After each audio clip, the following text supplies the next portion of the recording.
Lucie, regarde ça. Lucie.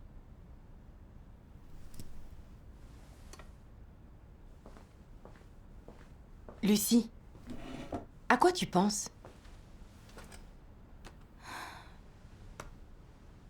Il y a 2 jours, Alex s'est fait renvoyer pour négligence dans son devoir.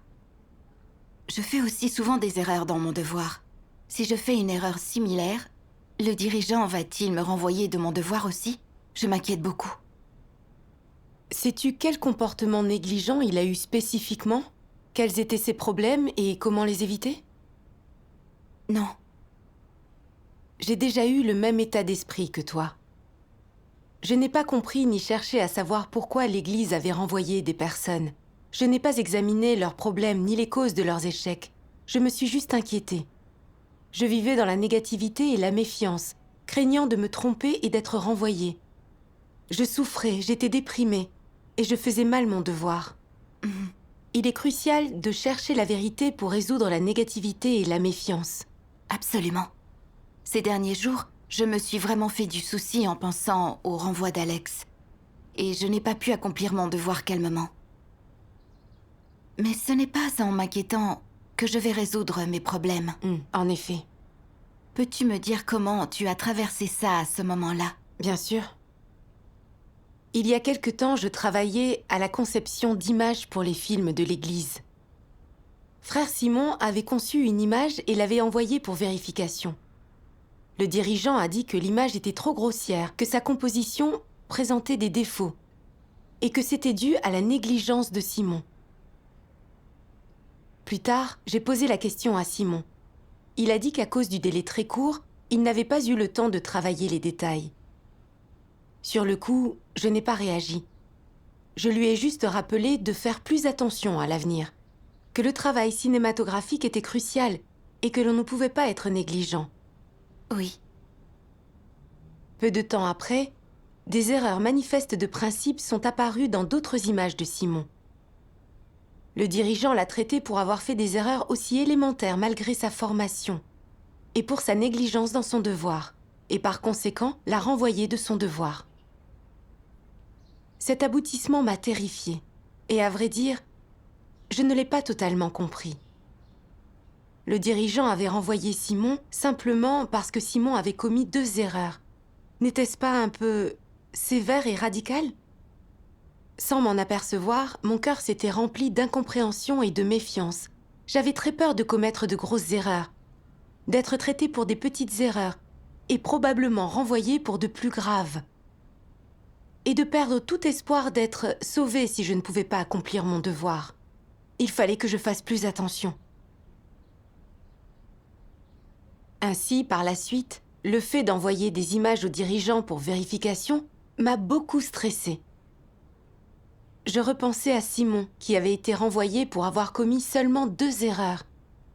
Si des erreurs de principe apparaissaient dans mes images à moi aussi, le dirigeant dirait que je ne faisais pas bien ce travail et ne devais pas être chef de groupe.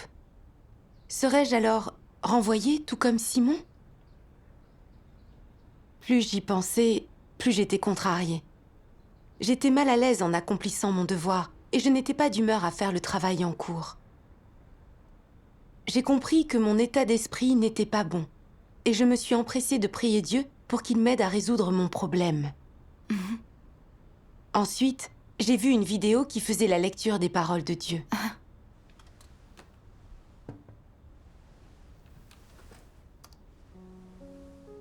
Dieu Tout-Puissant dit : parfois, Dieu se sert d'un certain sujet pour te mettre à nu ou te discipliner. Est-ce que cela signifie que tu as été rejeté? Cela signifie-t-il que ta fin est venue? Non. Tout se passe comme avec un enfant qui a été désobéissant et a fait quelque chose d'incorrect. Ses parents peuvent le réprimander et le punir, mais s'il ne peut pas pénétrer les intentions de ses parents, ni comprendre pourquoi ils font cela, il se méprendra sur leurs intentions. Par exemple, les parents peuvent dire à leur enfant : « Ne sors pas seul de la maison et ne te promène pas seul. » Mais cela entre par une oreille et ressort par l'autre, et l'enfant sort tout seul quand même. Quand les parents le découvrent, ils grondent leur enfant, et en guise de punition, ils le mettent au coin pour qu'il réfléchisse à son comportement. L'enfant ne comprend pas les intentions de ses parents et commence à avoir des doutes. Est-ce que mes parents ne veulent plus de moi? Suis-je vraiment leur enfant? Ne serais-je pas adopté? Voilà à quoi il réfléchit. Quelles sont les véritables intentions des parents? Les parents ont dit que c'était trop dangereux de faire cela et ils ont demandé à leur enfant de ne pas le faire. Mais l'enfant n'a pas écouté, s'est entré dans une oreille et ressorti par l'autre. Par conséquent, les parents devaient utiliser une forme de punition pour éduquer correctement leur enfant et lui faire tirer des leçons de cette situation.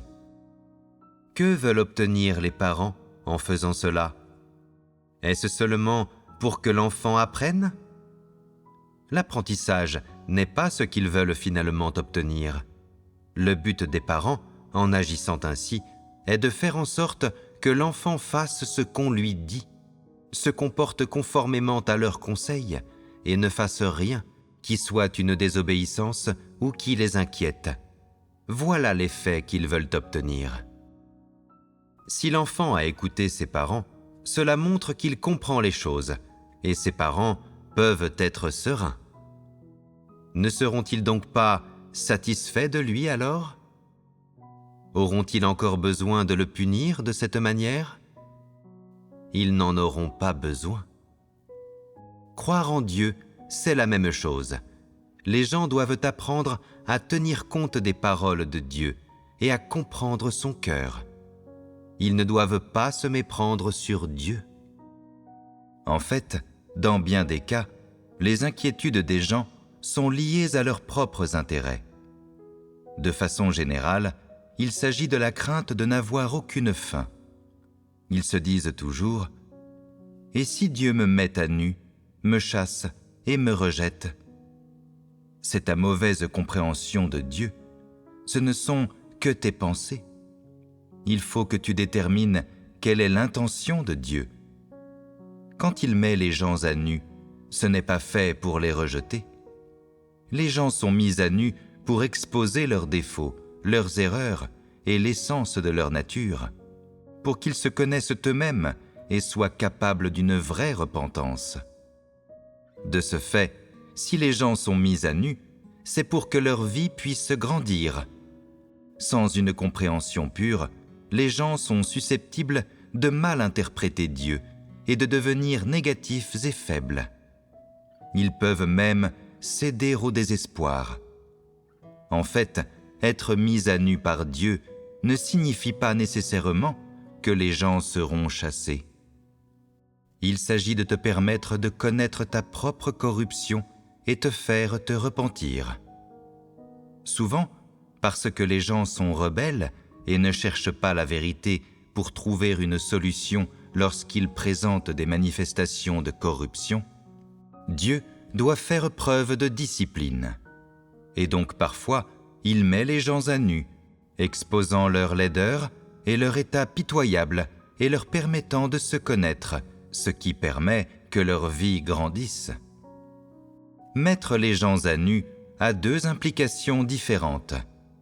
Concernant les méchants, être mis à nu signifie qu'ils sont chassés. Concernant ceux qui sont capables d'accepter la vérité, c'est un rappel et un avertissement. Cela les amène à réfléchir sur eux-mêmes, à voir leur véritable état et à ne plus être capricieux et irréfléchis, car continuer ainsi serait dangereux.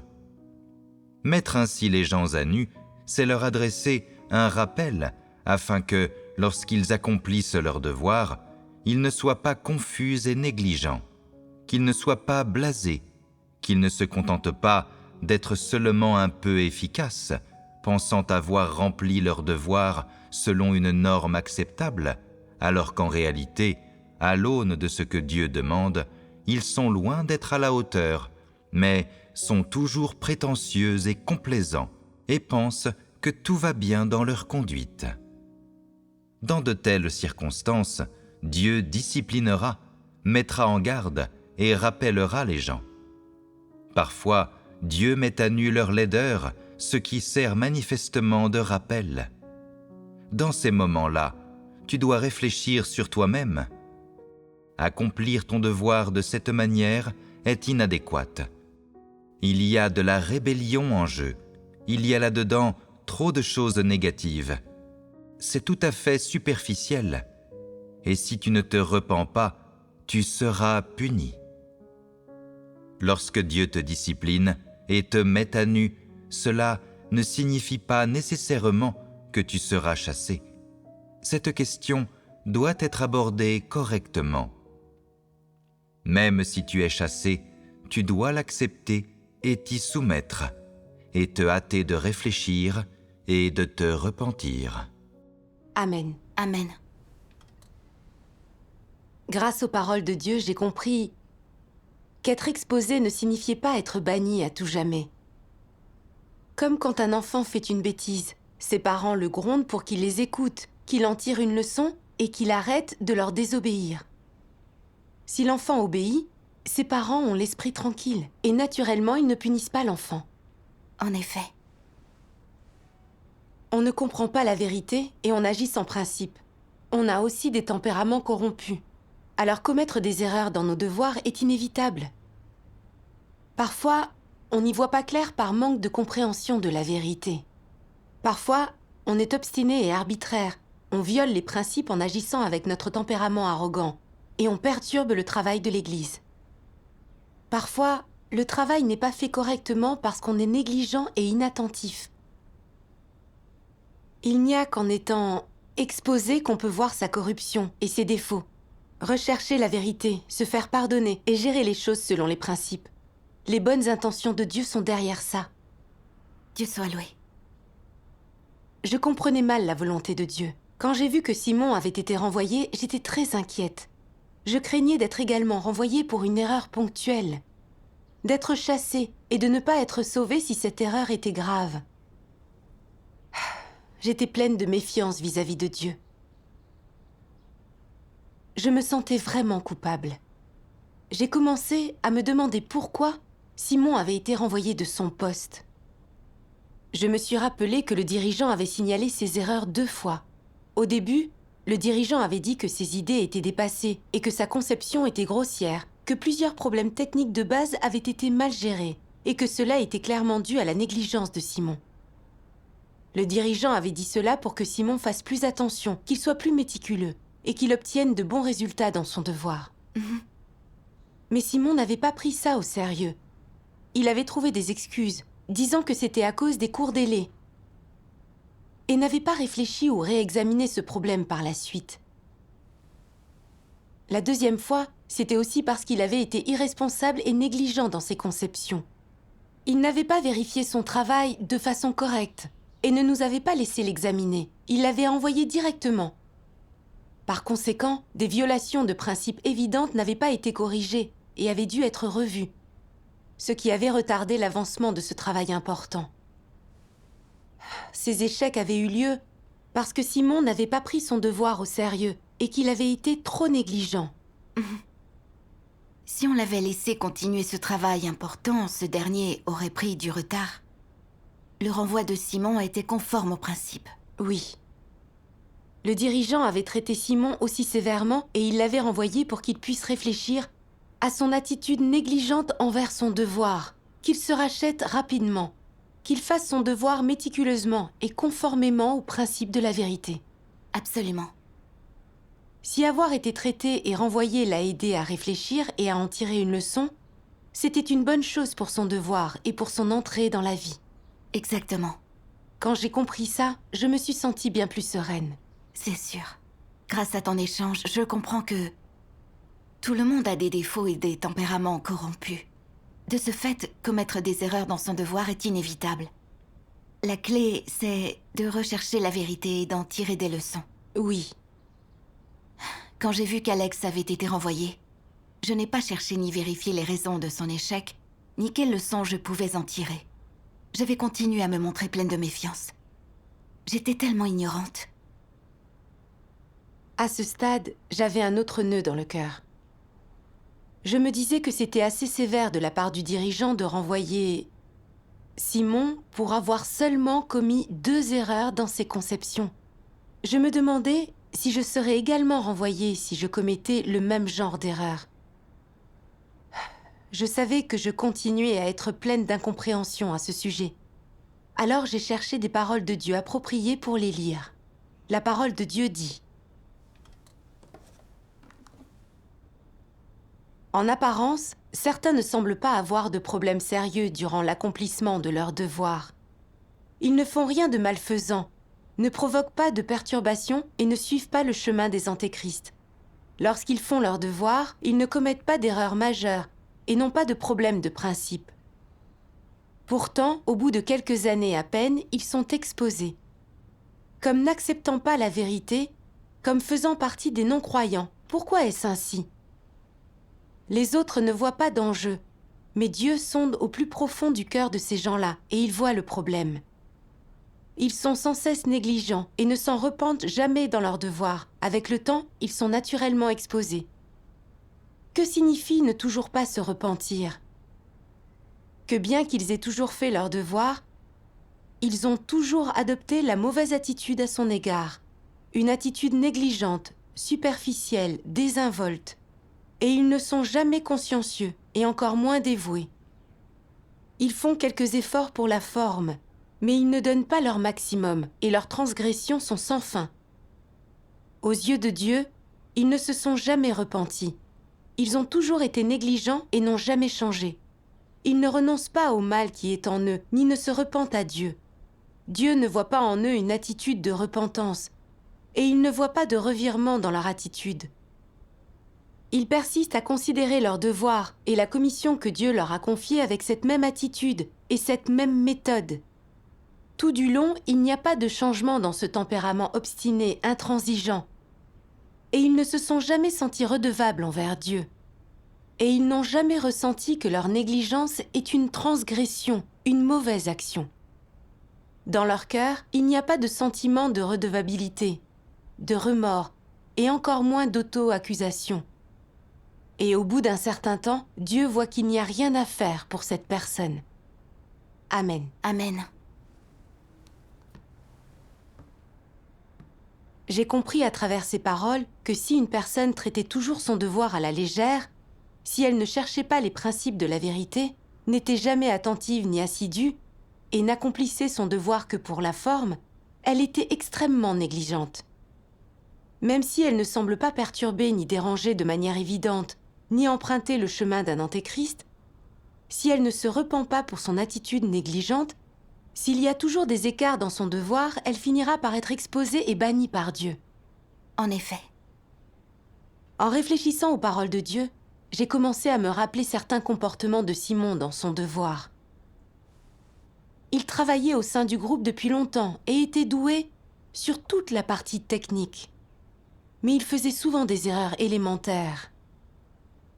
Même des conceptions simples qu'il avait réalisées devaient être revues. Il commettait souvent des erreurs quand il sauvegardait et quand il étiquetait les fichiers.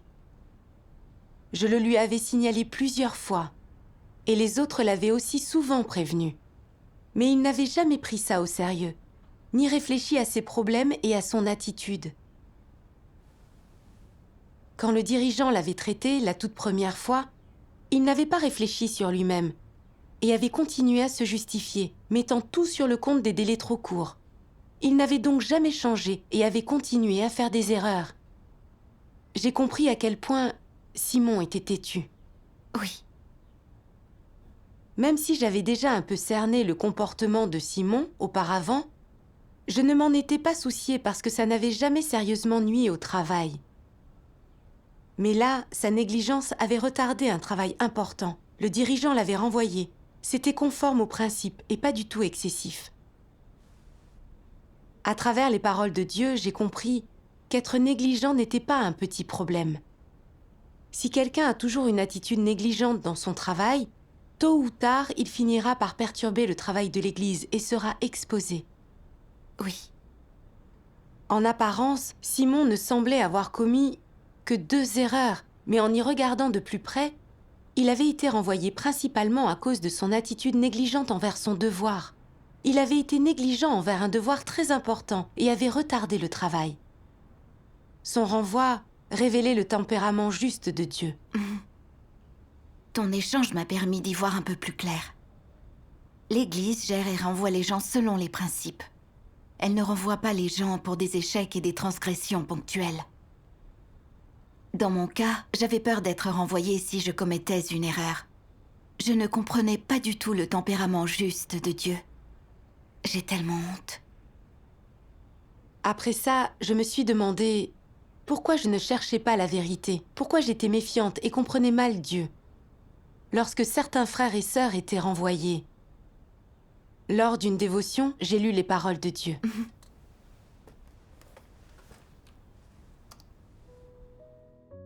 Dieu Tout-Puissant dit : Dites-moi si quelqu'un qui a fait une erreur est capable d'une véritable compréhension et est prêt à se repentir. La maison de Dieu ne lui donnerait-elle pas cette chance ? Alors que le plan de gestion de 6000 ans de Dieu tire à sa fin, il y a énormément de devoirs à accomplir. Ce qui est effrayant, c'est quand les gens n'ont ni conscience ni raison et qu'ils négligent leur travail.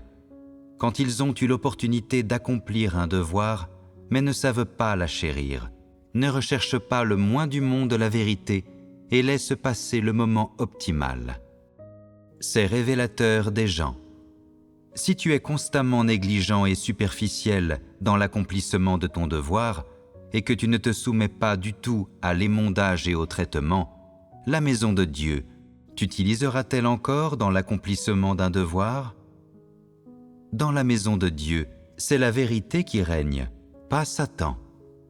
Dieu a le dernier mot sur tout. C'est lui qui accomplit l'œuvre de salut de l'homme, lui qui résout les problèmes. Ton analyse de ce qui est bien et mal n'est nullement nécessaire. Il te revient seulement d'entendre et d'obéir. Et quand il s'agit pour toi d'être émondé et traité, tu dois accepter la vérité et être capable de corriger tes erreurs. Si tu le fais, la maison de Dieu ne te privera pas de ta capacité à accomplir un devoir. Si tu as toujours peur d'être chassé, que tu fournis toujours des excuses et que tu ne cesses de te justifier, c'est un problème. Si tu laisses les autres voir que tu n'acceptes pas le moins du monde la vérité et que tout le monde voit que tu es insensible à la raison, tu as des ennuis. L'Église sera obligée de s'occuper de toi. Si tu n'acceptes pas du tout la vérité dans l'accomplissement de ton devoir et que tu as toujours peur d'être exposé et chassé, alors ta peur est entachée d'intentions humaines, d'un tempérament satanique corrompu et de suspicion, de circonspection et d'incompréhension. Rien de tout cela n'est une attitude qu'une personne devrait avoir. Tu dois commencer par résoudre ta peur, ainsi que tes incompréhensions concernant Dieu. Comment les incompréhensions de Dieu surgissent-elles ? Quand les choses vont bien pour une personne, elle ne se méprend certainement pas sur lui. Elle est convaincue que Dieu est bon, que Dieu est honorable, que Dieu est juste, que Dieu est miséricordieux et aimant, que Dieu a raison dans tout ce qu'il fait.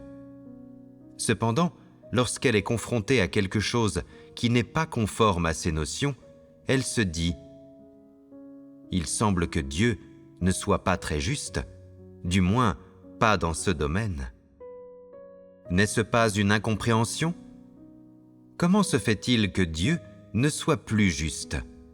Qu'est-ce qui a donné lieu à cette incompréhension de ta part ?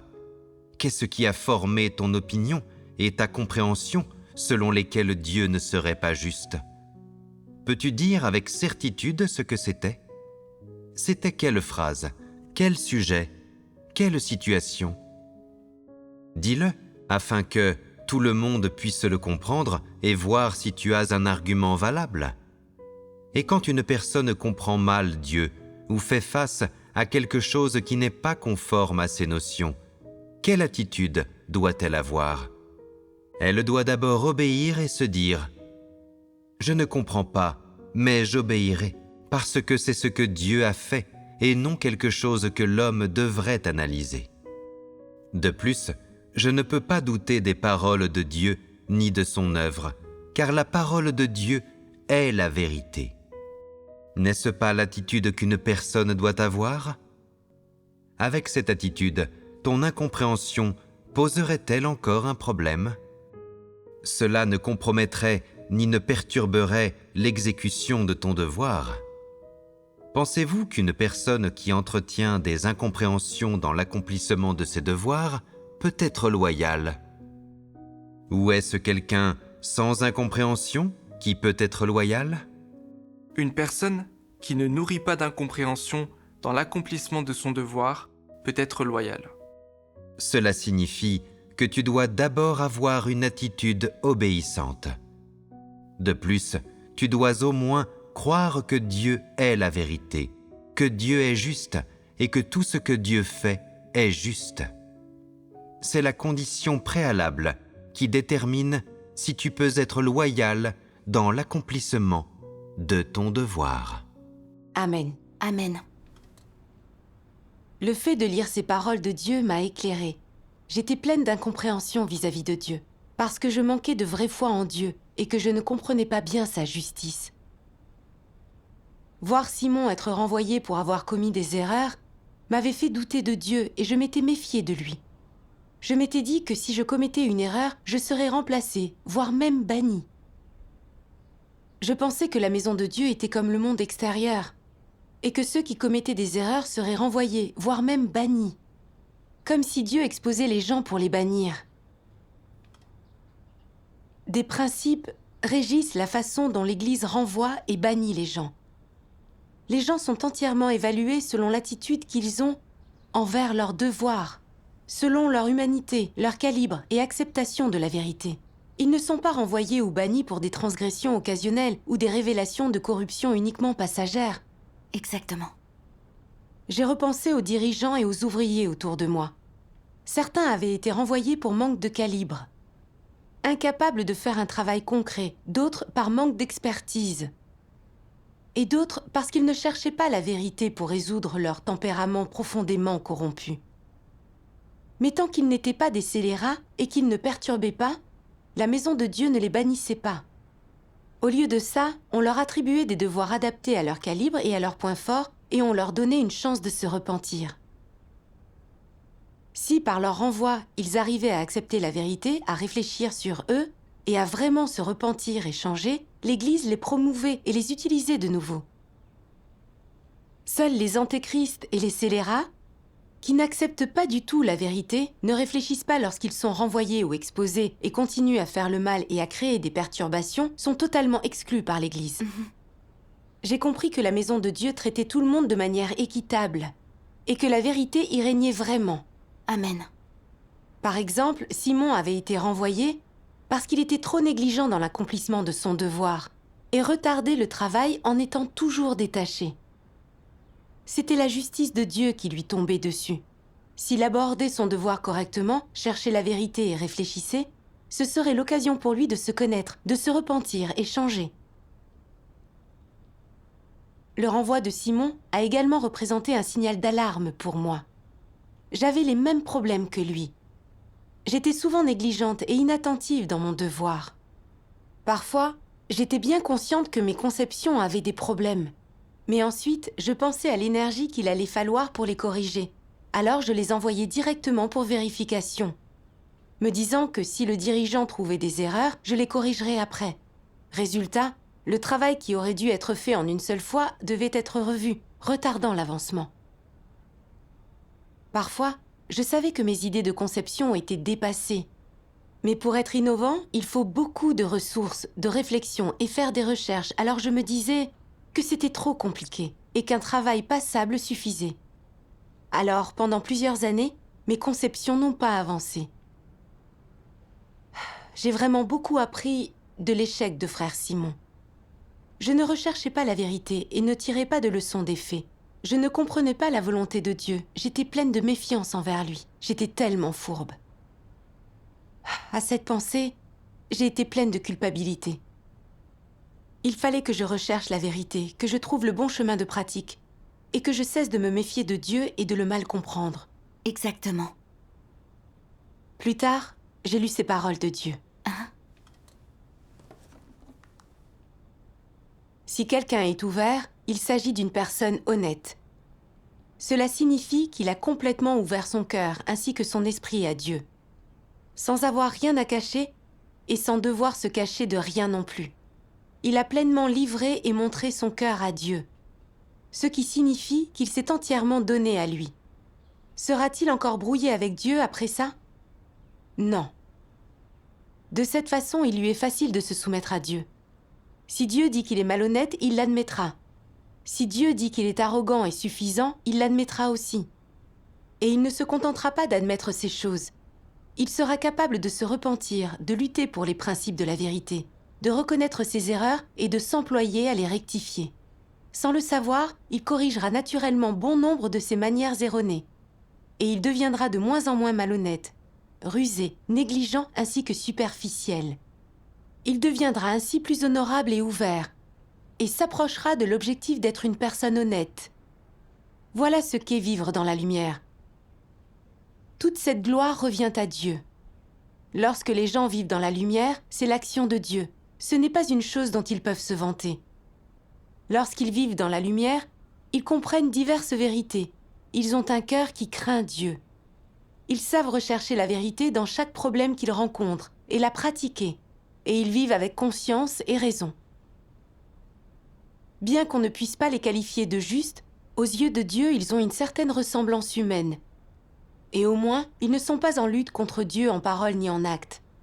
Ils peuvent rechercher la vérité quand il leur arrive quelque chose et se soumettre à Dieu. De cette façon, ils sont relativement en sécurité et ne pourraient pas trahir Dieu. Ils ne comprennent pas la vérité profondément, mais ils peuvent obéir et se soumettre, craindre Dieu dans leur cœur et s'éloigner du mal. Lorsqu'on leur confie une tâche ou un devoir, ils y mettent tout leur cœur et leur esprit et exécutent cette tâche ou ce devoir de leur mieux.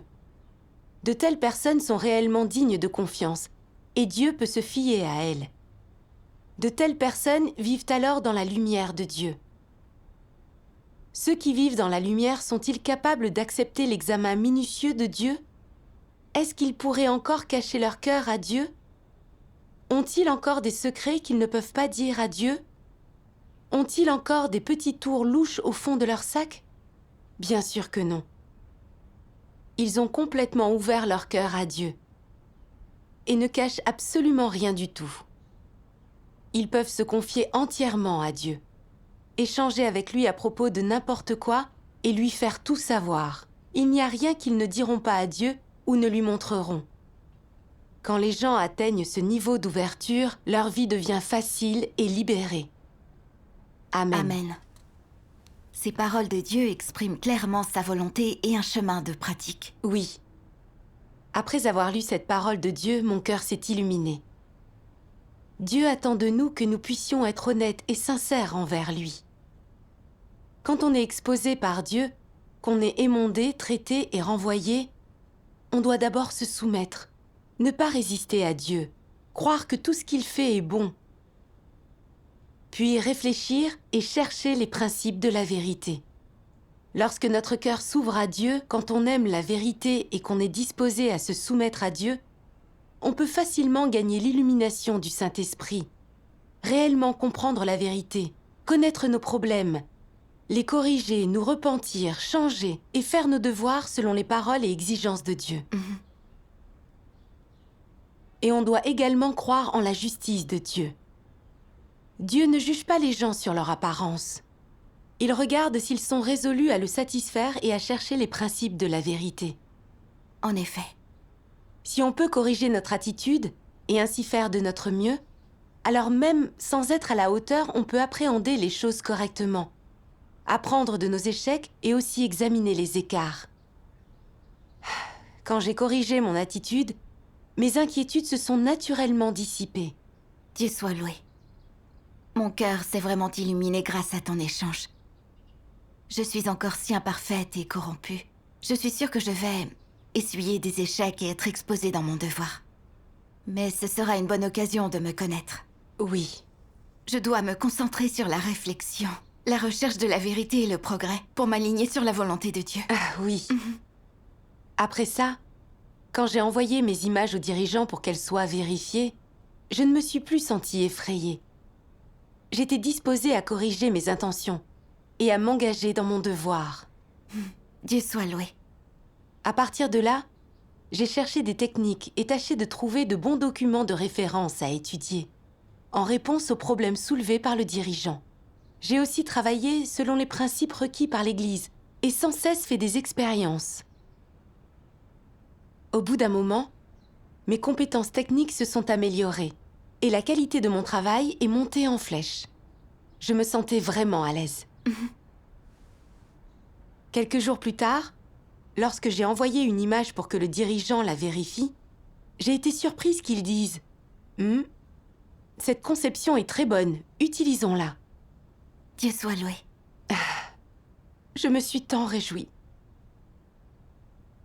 de l'entendre dire ça. Ça m'a touchée d'une manière indescriptible. Plus tard, Simon a compris son tempérament corrompu et il a donc voulu se repentir et a décidé de changer. Alors l'Église a continué à lui confier un devoir. Dieu soit loué. Le renvoi de Simon m'a également amené à changer mon attitude négligente envers mon devoir.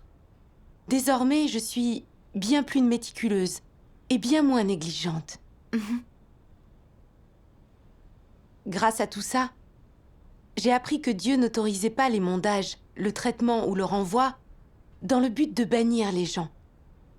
Si on peut se soumettre et chercher la vérité à travers ce genre d'expérience, on peut en apprendre plus sur nos tempéraments corrompus et par là même trouver les problèmes et les écarts dans notre façon d'accomplir nos devoirs, nous permettant de changer, de les résoudre et de progresser dans notre entrée dans la vie et dans nos devoirs. C'est vraiment formidable. En effet. En écartant mes incompréhensions et ma méfiance vis-à-vis de Dieu, en étant prudente dans mon devoir, en remplissant mes responsabilités dans tout, je me suis sentie sereine et soulagée. Dieu Dieu soit soit loué. loué. Je veux aussi être une personne honnête et ne plus me méfier de Dieu.